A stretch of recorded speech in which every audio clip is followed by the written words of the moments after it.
Donc il s'est passé en fait 16 ans entre le moment où on a lu le livre et le moment où on a fait un film. Une première fois, on avait commencé à travailler sur uniquement ce qu'on appelle Amour noir, parce que le livre a été tiré des derniers jours du monde, qui est juste le flashback, en fait, l'histoire avec Laetitia. Et puis on s'est dit quand même, non, le vrai film,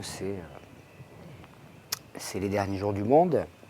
Voilà, et après Peindre, on avait pris un peu d'assurance par rapport à des comédiens chevronnés.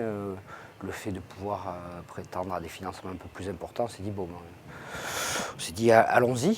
C'est aussi une adaptation, enfin comme ça, dans l'esprit de Est ainsi que les hommes vivent et au loin leurs baisers les suivent. Enfin, quand on nous disait pourquoi l'intime, pourquoi la guerre, enfin voilà, ça a souvent été décrit plutôt, peut-être plus dans la littérature ou dans la poésie. Enfin Aragon, on a beaucoup écrit comme ça.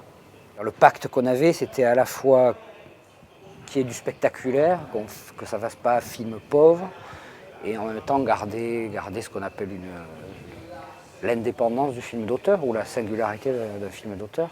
L'équipe était plutôt nouvelle, mais c'était beaucoup de gens en fait, qui n'avaient jamais fait de film aussi gros.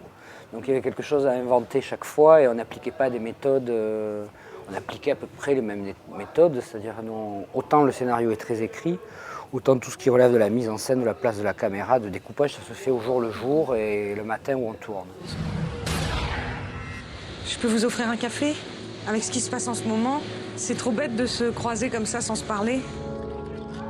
Contrairement à la fin du monde filmé, disons, par un film catastrophe américain, le cinéma est toujours là au moment où les gros événements se produisent.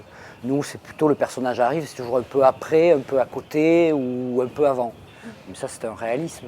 De la même manière que les moyens d'information manquent, et donc quand les moyens d'information manquent, on est obligé d'interpréter selon sa propre histoire, lucidité. Voilà. Et il se trouve que le personnage principal, lui, en tout cas longtemps pendant le film, il s'en fout un peu de ce qui se passe dans le monde. Ancien combattant de l'amour, du désir, du romanesque, qui fait qu'au fond, il a déjà vécu la guerre intérieure, et du coup la guerre extérieure le laisse sinon indifférent, en tout cas le met à distance. Qu'est-ce qui fait qu'on fait des choix, comment on se met avec quelqu'un, qu'est-ce qui fait signe, à la fois dans un itinéraire géographique et sentimental ou de désir. Robinson, il est un peu ouvert à tous les possibles, et les catastrophes qui dérèglent tout ouvrent aussi les possibles. Et en même temps, elle ferme des cases de manière assez forte, c'est comme une souris qui essaie de s'échapper à une sorte de labyrinthe. Donc c'est un peu un fonctionnement comme ça qui nous intéresse.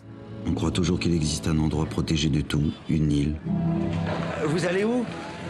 Je ne sais pas. Le train m'a laissé là, ils ont fermé la gare. J'ai besoin de savoir si Laetitia est morte ou vivante. Plus la catastrophe monte, plus quelque chose devient de plus en plus primitif. Au fond, je pense qu'on ne croit pas beaucoup que les choses avancent en réalité. Donc ce film nous permet de montrer que le passé n'est même pas le passé, c'est des choses un peu primitives toujours. C'est un vernis. Donc la fin du monde, justement, c'est un peu pour nous, c'est le vernis qui craque, qui se fissure, et on regarde ce qui reste. J'étais comme un homme en cavale. J'ai rêvé ou t'as pas dormi là? Je suis tombé amoureux d'une fille. J'étais avec elle cette nuit. Et ce matin, elle était plus là, elle était partie avec ses bagages. Mais se mettre à nu, ou se mettre nu devant quelqu'un, c'est à la fois une audace, en même temps c'est désarmant, enfin tout d'un coup, ça donne des rapports qui nous intéressent. Quand elle lui dit déshabille-toi, qu'ils se mettent nus face à face, elle lui dit regarde, le paradis c'est ça. Et il se déshabille, mais ça dure pas. Ils se prennent une dernière grosse baffe et voilà. On a inventé le paradis qui dure pas. La jeunesse, c'est quand on ne sait pas ce qui va arriver. Peut-être que les choses ne vont pas si mal que ça. Le monde est simplement en train de rajeunir. Avec ces climats de fin du monde, les familles se retrouvent. Je croirais à Noël.